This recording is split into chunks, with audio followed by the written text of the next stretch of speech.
Parte da delegação brasileira ainda não tem visto para participar da Assembleia Geral da ONU em Nova York. E você vai ver também. Ex-delegado-geral de São Paulo foi assassinado a tiros na Praia Grande.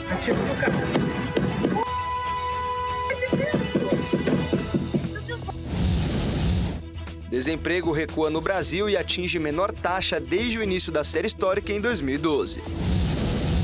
Donald Trump anunciou um processo de 15 bilhões de dólares contra o jornal The New York Times. E ainda, o calendário da Copa do Mundo 2026 foi divulgado pela FIFA. Essas e outras notícias você acompanha a partir de agora no Redação Hit. Olá, bom dia. Agora são 11 horas e 31 minutos pelo horário de Brasília. Uma ótima terça-feira a todos que nos assistem. A partir de agora você confere os destaques desta terça-feira. E olha só, o Itamaraty anunciou que as autoridades americanas ainda não concederam vistos para parte da delegação brasileira, que será participante da Assembleia Geral da ONU na próxima semana em Nova York. Os Estados Unidos têm um acordo para a concessão de vistos para as delegações da Assembleia. Vamos ver. A Assembleia Geral das Nações Unidas ocorre entre 22 e 26 de setembro e o presidente Luiz Inácio Lula da Silva discursa na abertura do encontro no dia 23 de setembro. O visto do presidente estaria garantido, mas outros membros da delegação, que nunca foram aos Estados Unidos, ainda aguardam autorização para ingressar no território americano. De acordo com o Ministério das Relações Exteriores, o governo brasileiro tem indicação de Washington que os vistos ainda não concedidos estão em vias de processamento. O Itamaraty argumenta que uma eventual negativa para conceder os vistos seria uma violação legal dos Estados Unidos, mas disse contar que a situação seja resolvida a tempo. As relações entre Brasília e Washington ficaram tensas pelo processo legal contra o ex-presidente Jair Bolsonaro, aliado do presidente americano Donald Trump. O líder de extrema-direita foi condenado na semana passada a 27 anos de prisão por chefiar uma trama golpista, entre outros crimes. O chefe da diplomacia americana, Marco Rubio, disse nesta segunda que Washington adotará novas medidas contra o Brasil, sem entrar em detalhes. Trump impôs tarifas aduaneiras de 50%, entre as mais altas do mundo, para boa parte da cesta de produtos importados do Brasil, por considerar o julgamento de Bolsonaro uma caça às bruxas. Washington também revogou os vistos da maioria dos ministros do Supremo Tribunal Federal e do ministro da Justiça e Segurança Pública, Ricardo Lewandowski. Como é o país sede da ONU, os Estados Unidos têm acordo com a organização para não limitar os vistos das delegações dos países representados na Assembleia Geral, regra que costumava ser respeitada mesmo nos momentos mais tensos da Guerra Fria. O ex-delegado-geral de São Paulo e secretário de administração da Praia Grande, no litoral de São Paulo, Rui Ferraz Fontes, foi morto a tiros. A vítima teve importante papel no combate ao crime organizado e ao PCC. O assassinato de Rui Ferraz Fontes, ex-delegado-geral de São Paulo e secretário de administração de Praia Grande, no litoral de São Paulo, gerou repercussão no Brasil inteiro. A Secretaria de Segurança Pública de São Paulo informou que já foi montada uma força-tarefa que foi ao local para apurar o caso. Fontes atuou por mais de 40 anos na Polícia Civil e teve papel central no combate ao crime organizado, sendo pioneiro nas investigações sobre o primeiro comando da capital, o PCC. O caso aconteceu no início da noite desta segunda-feira, na Avenida Dr. Roberto de Almeida Vinhas, no bairro Nova Mirim, em Praia Grande. Imagens de câmeras de segurança mostraram o carro de Ferraz Fontes foi perseguido por um veículo de criminosos. Em seguida, o automóvel da vítima bateu em um ônibus e capotou. De acordo com a Polícia Militar, informações iniciais indicaram que o secretário perdeu o controle do veículo porque já havia sido baleado durante a perseguição. Os criminosos conseguiram frear o carro antes de bater contra o ônibus. 3 homens desceram, enquanto o motorista seguiu no interior do veículo. 2 deles, então, andaram até onde estava o ex-delegado e atiraram nele com fuzis. Todos voltaram ao automóvel e fugiram do local. Segundo o delegado-geral da Polícia Civil de São Paulo, Arthur Dian, os criminosos atiraram mais de 20 vezes durante o atentado. Segundo ele, foram encontrados carregadores de fuzil no local do crime. O delegado acrescentou que os tiros atingiram diferentes membros de Rui Ferraz Fontes. De acordo com a PM, o Serviço de Atendimento Móvel de Urgência foi acionado e constatou a morte de Ferraz Fontes no local. Um homem e uma mulher que caminhavam pelo local também foram baleados e atendidos pelas equipes do SAMU. Eles foram encaminhados inicialmente para a unidade de pronto atendimento. O ministro do Supremo Tribunal Federal, Flávio Dino, determinou a suspensão dos repasses de emendas parlamentares a 9 municípios. A Controladoria Geral da União encontrou falhas de rastreabilidade e transparência em casos, e os casos devem ser investigados pela Polícia Federal. Nos últimos anos, o STF estabeleceu uma série de medidas com o objetivo de aumentar a transparência no uso de recursos federais destinados a estados e municípios por deputados e senadores. A Controladoria Geral da União realizou uma auditoria nos 10 municípios que mais receberam emendas individuais de 2020 a 2024. Essas cidades ficam nos estados de Roraima, Rio de Janeiro, Acre, Amapá, Bahia e São Paulo. No total, as 10 cidades receberam quase 725 milhões de reais via transferências especiais, que ficaram conhecidas como emendas PIX, pela agilidade no repasse. E dos 10 municípios, somente São Paulo cumpriu os requisitos de rastreabilidade e transparência determinadas pelo Supremo Tribunal Federal. Os outros 9 não cumpriram e vão ter os recursos suspensos por ordem do STF. Na mesma decisão, Flávio Dino determinou o envio à Polícia Federal do relatório sobre possíveis irregularidades no tratamento de recursos públicos. Com isso, a PF deve investigar os casos para apurar supostos desvios, superfaturamentos e favorecimentos de empresas. E olha só, o preço do gás de cozinha pode ficar menor com a volta da distribuição pela Petrobras. Após 5 anos fora do setor, desde a venda da Liquigás, a estatal estuda retornar à distribuição de GLP. Em agosto, o Conselho de Administração da Petrobras aprovou o retorno da estatal ao mercado de distribuição de gás liquefeito de petróleo, o conhecido gás de cozinha. A estatal planeja integrar essa operação com outros negócios no Brasil e no exterior, além de oferecer soluções de baixo carbono aos clientes. Atualmente, a Petrobras produz o GLP, mas a revenda é feita por distribuidoras privadas. A empresa deixou esse mercado há cerca de 5 anos, quando vendeu a operação da Liquigás. Ainda não está definido se a Petrobras vai voltar com venda direta ao consumidor ou se atuará apenas como distribuidora, competindo com empresas privadas que hoje compram o gás da estatal para revenda. Segundo o comunicado oficial, a Petrobras busca atuar em negócios rentáveis e em parcerias nas atividades de distribuição, respeitando as disposições contratuais vigentes. A empresa destacou que a inclusão dessa medida em seu plano estratégico ainda está em estudo. Em maio, durante a inauguração de uma obra da transposição do Rio São Francisco, na Paraíba, o governo federal fez críticas aos preços do botijão. Isso porque o gás de cozinha sai da Petrobras ao custo de R$ 37,00 e quando chega ao consumidor custa mais de R$ 110,00.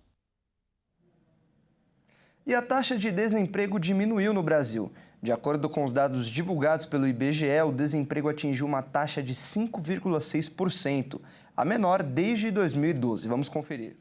Os dados da Pesquisa Nacional por Amostra de Domicílios Contínua, divulgada pelo Instituto Brasileiro de Geografia e Estatística, mostram que a taxa de desemprego no Brasil desacelerou e atingiu 5,6% no trimestre encerrado em julho. Essa foi a menor taxa da série histórica, que teve início em 2012. O resultado também representa uma queda de 1 ponto percentual em comparação ao trimestre anterior, encerrado em abril, quando a taxa era de 6,6%. Na comparação com o mesmo nível do ano passado, quando o desemprego era de 6,9%, a queda foi de 1,2 ponto percentual.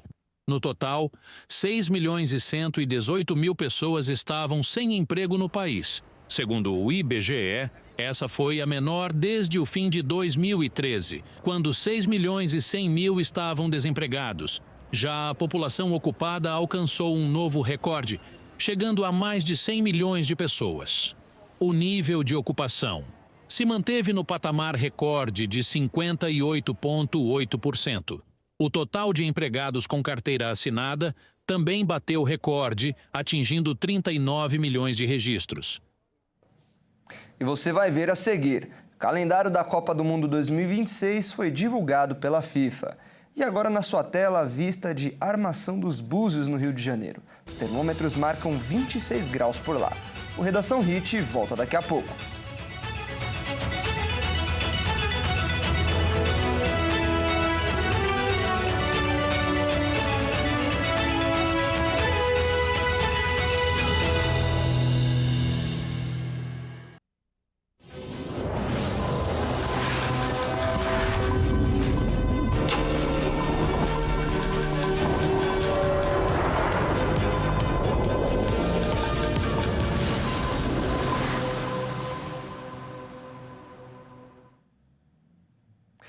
A última semana do inverno será marcada por uma nova onda de calor em boa parte do país. Acompanhe na previsão. As pancadas de chuva ainda atingem pontos do interior de São Paulo, centro-sul de Minas e no Rio de Janeiro, além do oeste e noroeste de Mato Grosso e de áreas do Amazonas, Acre e Rondônia. Mas, a partir de quinta-feira, a onda de calor chega forte em cidades do centro-oeste e do interior de São Paulo. Neste fim de inverno, o fenômeno que deve se consolidar e pode levar os termômetros a superar facilmente os 40 graus. Os meteorologistas definem que uma onda de calor acontece quando a temperatura fica pelo menos 5 graus acima da média por um período de 5 dias ou mais. Segundo a previsão do tempo, a tendência é de que essa nova onda de calor se forme devido ao posicionamento de uma massa de ar quente e seco sobre o continente, combinada com a circulação atmosférica típica do período de transição entre o inverno e a primavera. Diferentemente dos últimos dias, quando já se observava temperaturas elevadas de forma mais pontual, agora deve ter uma sequência prolongada de dias quentes, sem os habituais intervalos de alívio térmico que caracterizavam o padrão anterior. O fenômeno deve atingir parte do Rio Grande do Sul, todo o norte do Paraná e se estender até o sul do Maranhão. Em Cuiabá, no Mato Grosso, os modelos meteorológicos indicam que o calor já chegou e as máximas devem atingir os 38 graus. Mas a partir de quinta, quando a onda de calor se consolidar, as temperaturas passem dos 40 durante vários dias seguidos. No sudeste, o aquecimento tende a ser mais intenso no interior de São Paulo e no Triângulo e sul de Minas. Na capital paulista, a temperatura pode chegar a 33 graus na sexta.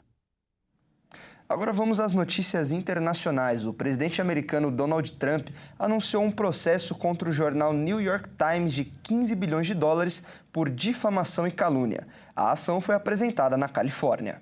O presidente dos Estados Unidos, Donald Trump, iniciou um processo de 15 bilhões de dólares ou 79 bilhões de reais na cotação atual contra o jornal The New York Times por difamação e calúnia. Em sua plataforma Truth Social, o magnata afirmou que o jornal teve permissão para mentir, caluniar e difamá-lo livremente por muito tempo e isso acaba agora. Na mensagem, Trump classificou o prestigioso jornal como um dos piores e mais degenerados da história do país. O republicano acusa o New York Times de ser um verdadeiro porta-voz do Partido Democrata de esquerda radical e de ter apoiado Kamala Harris durante a última campanha presidencial. Esta não é a primeira vez que o magnata republicano apresenta um processo contra grupos de imprensa que considera hostis. Em julho, ele reivindicou pelo menos 10 bilhões de dólares, ou 53 bilhões de reais na cotação atual, por difamação ao Wall Street Journal, após a publicação de um artigo que atribui ao presidente uma carta obscena enviada ao financista e criminoso sexual Jeffrey Epstein, cuja autoria Trump nega. Em meio à escalada de tensão no Caribe, os Estados Unidos realizaram um novo ataque contra uma embarcação, deixando mortos, dias depois de outra ação semelhante na região. Novo ataque dos Estados Unidos contra uma lancha no Caribe. O presidente Donald Trump anunciou nesta segunda-feira que a ação foi direcionada contra cartéis de narcotráfico e narcoterroristas extraordinariamente violentos. O republicano afirmou que o ataque matou 3 pessoas que estavam a bordo, classificadas por ele como narcoterroristas da Venezuela. As forças navais e aéreas americanas destacadas no Caribe já haviam abatido outra embarcação há quase 2 semanas, deixando 11 mortos, também descritos pelo presidente como narcoterroristas. Trump garantiu que nenhuma força americana foi atingida nessa nova operação e advertiu os narcotraficantes de que, se insistirem em transportar drogas, serão caçados. Mais cedo, em Caracas, o presidente venezuelano Nicolás Maduro falou sobre a atuação dos Estados Unidos nas águas do Caribe e se mostrou disposto a revidar se necessário. É uma agressão judicial. Não é uma tensão, é uma agressão total. É uma agressão judicial quando nos criminalizam, uma agressão política com suas declarações ameaçadoras diárias, uma agressão diplomática e é uma agressão militar contínua. E a Venezuela está empoderada pelo direito internacional para confrontar plenamente essa agressão. Não é tensão, é agressão. Por las leyes internacionales para hacerle frente. Nas últimas semanas, os Estados Unidos posicionaram 8 navios em águas do Caribe Sul em uma operação antidrogas. Washington acusa Maduro de supostos vínculos com o narcotráfico e oferece uma recompensa de 50 milhões de dólares, mais de 270 milhões de reais pela captura do líder venezuelano. O chavista disse que a mobilização militar acabou com os canais de comunicação com os Estados Unidos e disparou contra o secretário de Estado americano Marco Rubio, a quem chamou de o senhor da morte, da guerra e do ódio. Bom, e no Redação Hit de hoje, vamos para o sul do país conhecer Passo de Torres, em Santa Catarina. Localizado na região litorânea de Santa Catarina, Passo de Torres deve seu nome à travessia de pessoas e mercadorias entre os territórios de Laguna e o Rio Grande do Sul. A localidade se destaca pelas praias, a ponte pêncil de madeira que a liga à cidade gaúcha de Torres e por ser vizinha a um dos mais importantes pontos turísticos da região, os Canyons do Sul.